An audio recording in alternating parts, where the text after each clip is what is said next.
medicine abroad. Apollo MedSkill 6 years of MBBS program will be completed in 35 lakhs only. So అక్కడ ఇచ్చిండు. ఎక్కడ 4,000 అయిపోయిందా? ఏమిచ్చాడమ్మా రైతులకు? మందులకు ధర పెంచాడా? అవిటి చేసే యూరియా అవిటి ధర పెంచాడా? పెంచాడు. గిట్టుబాటు ధర ఇచ్చిండా? ఇవ్వలేదు. మరి ఏ రైతులకైతే రైతు బంధాన్ని వేసిండో ఆ రైతులు పండించిన పంట మీదనే గిట్టుబాటు ధర ఇవ్వకుండా, రెండవది ఆ ప్రతి బస్తకు 5 కిలోల వడ్లు తీసాడు. గవిట్నే రైతు బంధు ఇచ్చాడు. ఎంత టెక్నికల్గా రైతులను నమ్మించి మోసం చేశాడంటే, ఇంత దుర్మార్గ పని ఎవడన్నా చేస్తాడా? రైతులను మోసం, ప్రజలను మోసం, రాష్ట్ర సంపదను దోసుకున్నాడు. ఇలా రాష్ట్రాన్ని అప్పుల పాలు చేశాడు. 8 లక్షల కోట్లు అప్పు చేశాడు. 3 లక్షల కోట్లు దోసుకున్నాడు. ఏంటమ్మా ఇది? రెండవది ఇదంతా ఒకెత్తు. Phone tapping. ఇదేంటమ్మా?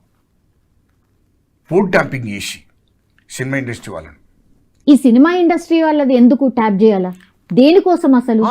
వాళ్ళ దగ్గర, సినిమా ఇండస్ట్రీ వాళ్ళ దగ్గర డబ్బులు 100 కోట్లు, 50 కోట్లు, 20 కోట్లు, 30 కోట్లు మీరు మాట్లాడారు, ఇది మాట్లాడుకున్నారు, ఇది లేకుండా బయట పెడతా, ఇట్లా బ్లాక్మెయిల్.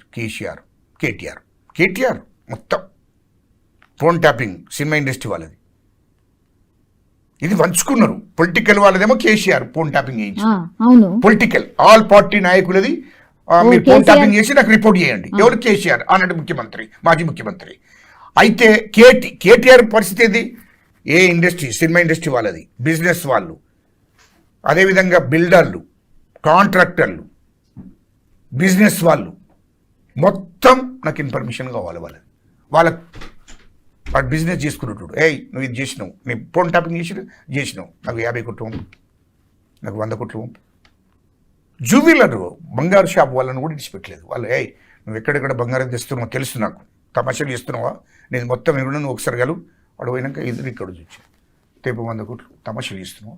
తెలంగాణ 6 కోట్ల ప్రజలకు చెప్పిన తర్వాతనే, దేశ ప్రజలకు, తెలంగాణ ప్రజలకు చెప్పినాకనే వాళ్ళని జైలుకు. అబ్బో అట్టిగా పంపుడు లేదు, అందరికి ప్రజలకు కూడా వివరించాలి కదా ఎట్లా జరిగింది దోపిడీ.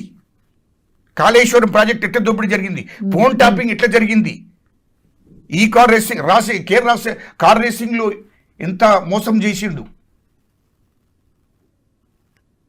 హైదరాబాద్ చుట్టూన్న భూములు ఎట్లా వీళ్ళ బినం పేర్ల మీద చేసుకున్నారు, వీళ్ళకి ఆస్తులు ఎక్కడి నుండి వచ్చినాయి, ఇవన్నిటి మీద విచారణ జరిగినాక ఇది తెలంగాణ ప్రజలకు శూన్యంగా చెప్పిన తర్వాతనే వీళ్ళను తిహార్ జైలుకు తరలించుడు.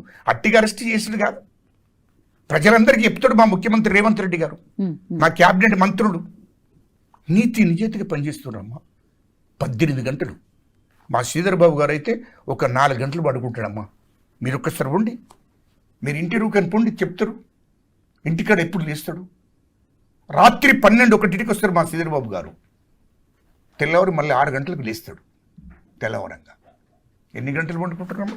ఆయన క్యాబినెట్ మంత్రి, సీనియర్ మంత్రి. రాత్రి 12 గంటలకు వస్తాడు.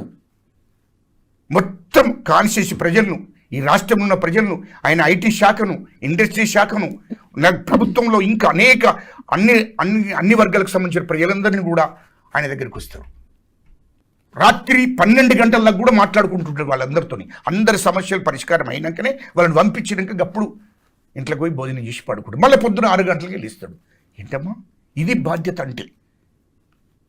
సేమ్ మా ముఖ్యమంత్రి గారు పొద్దున్న లేచిందంటే ప్రజలు, రైతులు, ఎస్సీలకేంటి, బీసీలకేంది, ఎస్టీలకేంది, మైనార్టీలకేంది, అన్ని వర్గాల ప్రజలకి ఏం కావాలి, రైతులకి ఏం కావాలి, పొద్దున నుండి సాయంత్రం దాకా మళ్ళీ పొద్దున 6 గంటలకు 7 గంటలకు లేచి మళ్ళీ 6 గంటలకు లేచి ఎంత యోగం నాది. 1 అరగంట సేపట్లో వేసుకుని మళ్ళీ ధర్మం తయారై మళ్ళీ ప్రజలు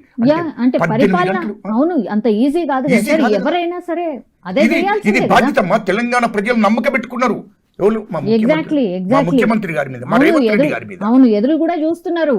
మీరు ఇప్పుడు మాట్లాడిన అన్ని కూడా తేట తెల్లం కావాలి. ఖచ్చితంగా మాట్లాడడమే కాదు, విచారణ ముగిసిన తర్వాత చర్యలు కూడా ఉండాలి అనేది ఖచ్చితంగా చర్యలు ఖచ్చితంగా. మా రాహుల్ గాంధీ గారు అందుకోసమే ఇయ్యాలో మాకు ఎందుకు బాధ అనిపిస్తుంది అంటే ఇవన్నీ కూడా ఎందుకు బాధ గజలకాంతం మాట్లాడవరకే అందరికీ బాధ అనిపిస్తుంది. ఈ దేశానికి స్వాతంత్రం తీసుకొచ్చినప్పటి కాంగ్రెస్ పార్టీని మాట్లాడితే తెలంగాణ ఇచ్చిన పార్టీ కాంగ్రెస్ పార్టీ కదా. తెలంగాణ బీసీలకు తెలంగాణ ఉన్న బీసీలందరికీ కులగణన చేసి 42% ఇవ్వాలని చెప్పింది కాంగ్రెస్ పార్టీ కదా. ఎస్సీలకు వర్గీకరణ చేసి అన్ని సామాజిక వర్గాలకు న్యాయం జరగాలనేది కాంగ్రెస్ పార్టీ కదా.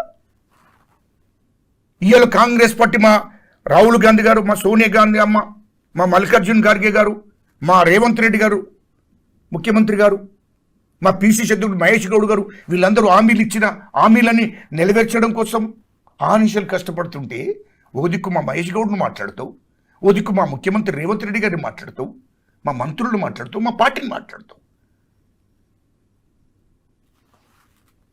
నువ్వేం చేసినావని నువ్వు దోపిడీ చేసింది కాక వాళ్ళు ఇష్టం వచ్చినట్టు మాట్లాడతావు. అందుకోసమే ప్రజలు గమనిస్తున్నారు. ప్రజలు సరైన టైంలో సరైన గుణపాఠం చెప్తారు. కాబట్టి నేను వాస్తవాలనే మాట్లాడతాను. నాకేంది, నాకు కొత్తగా పేరిందమ్మా. నేను చిన్నప్పటి నుండే కష్టపడ్డాను, ఉద్యమాలు చేసింది, పోరాటాలు చేసింది. కొత్తగా నాకు పేరేంటి? నేను ఉద్యమాలు పోరాటాలు చేసుకుంటూ వచ్చినండి.